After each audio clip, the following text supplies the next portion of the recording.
রণগুলো প্রাণ খাই গেছে, চলে গেছে। না না, আওয়াজ আছে, সামনে নিয়ে যাও।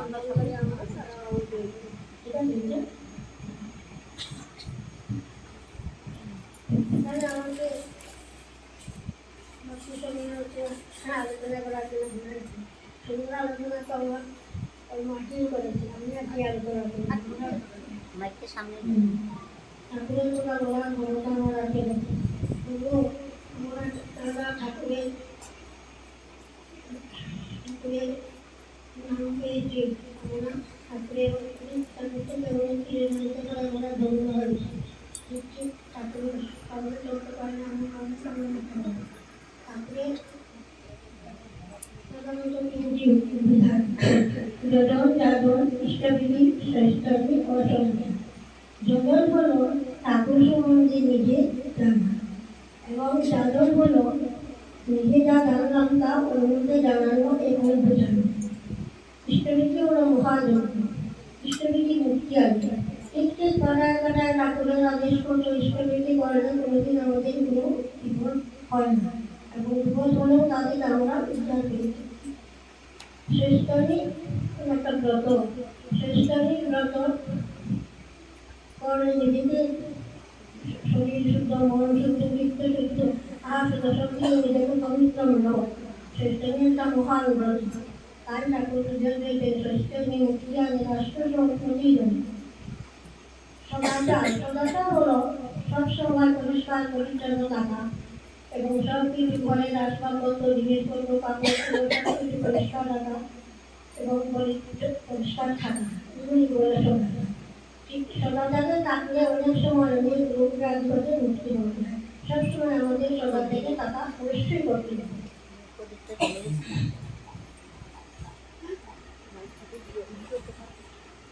ঠাকুর আমাদের অনেক বিপদ থেকে রক্ষা করি। আমরা যদি ঠিক মতো ঠাকুরের নিয়ম পালন করে যেতে পারি, তাহলে আমরা অনেক বিপদ থেকে মুক্তি রাখতে পারি।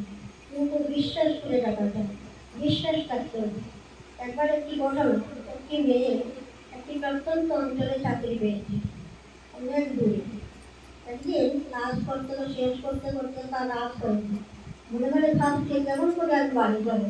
তখন ঠাকুরকে রাখছে, ঠাকুর আমি বাড়ি যাবো কেমন করে, আর কি পাবো। তখন অফিস থেকে বেরিয়ে দেখলো একটা অটো আছে। অটোকে জিজ্ঞেস করলো, ভাই তুমি যাবে? যাবো, কোথায় যাবে? এখানে উঠলো, উঠলে একা উঠতে বসছে শুধু অটো ড্রাইভার। আর মনে মনে ঠাকুরকে ডাকছে আর ভাবছে, ঠাকুরের নাম করছে, আর ওটার সঙ্গে সঙ্গে চলছে। বাড়ি যখন পৌঁছলো, স্কুলে ঢুকছে, তখন অটোকে ভাড়া দিচ্ছে, নিজে ভাড়া। ওরা বলছে, আপনার দুইজন ছিলেন, আমাকে একজনের ভাড়া করে দিলেন। কোথায় আমি দুইজন ছিলাম? আমি তো একাই যাচ্ছি। বলে হ্যাঁ দুইজন। এখন ওটা না তার ঘরের মা বাবা সব বেরিয়ে আসছে, ওরা ভিতর ঢুকছে, ঢুকে বলছে এই যে আমি তো বলছি ওই যে আপনার দুর্গাপুর যে পটোয়া, তুমি তো আপনার ওটাকে ছিলে। তখন সে বলে হতে পারে কী করে বলবো, ঠাকুরকে যদি ঠিক রাখা যায়, ঠাকুর সবসময় আমাদের বিপদ থেকে রক্ষা করে। কীভাবে মেয়েটা সেদিন বিপদ থেকে রক্ষা করে। আমিও আমার জীবনের থেকে বর্ণনা করছি। একদিন বেড়াতে গিয়ে তার সন্ধ্যা পার হয়ে গেছে, রাস্তাতে এসে গাড়ি ঘোড়া অটো অফিসটা কিছুই সেটাই চলছে, নাম করেছে এটাই চলছে। নির্জন পথ, হঠাৎ দেখতে আমার পিছন থেকে সাইকেলে দুটা লোক আসছে। আমার কিন্তু ভয় পেলাম, আমি একা নির্জন ওই রাস্তাতে ঠাকুর। হঠাৎ দেখি একজন লোক একটা বাড়িতে বেরিয়ে আসছে, বলে দিদি আপনি কোথায় যাবেন চলে। আমি বললাম চলে এই তো এখানে এমন করে আমার প্রান্তর দিকে তাকিয়ে দেখি ওই সাইকেলের উপরে ফিরে যাচ্ছে। তখন আমি ওই লোকটার সাথে চলতেই চলছি, আমার বাড়ির নিকটে এসে যখন বেঁচে ঢুকতাম, পিছনে চলে দেখি লোকটা নেই। বলবো দাদা আসুন, আসবেন বা চা করে একটু বলতাম, কিন্তু লোকটা নাই নাই নাই লোকটা উদয় হল। তখন জিনিসটা করো ঠাকুরের বসে যদি ভয় পেয়েছি তার কিন্তু ঠাকুর মতো নিজেই রক্ষা করছে।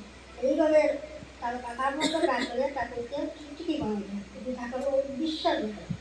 বিশ্বাস না হলে বিশ্বাস না, বিশ্বাস এবং ভক্তি থাকলে আমাদের ঠাকুর সবসময় রক্ষা করবেনই করবেন। এরকম মায়ের কথা বলতে হয়।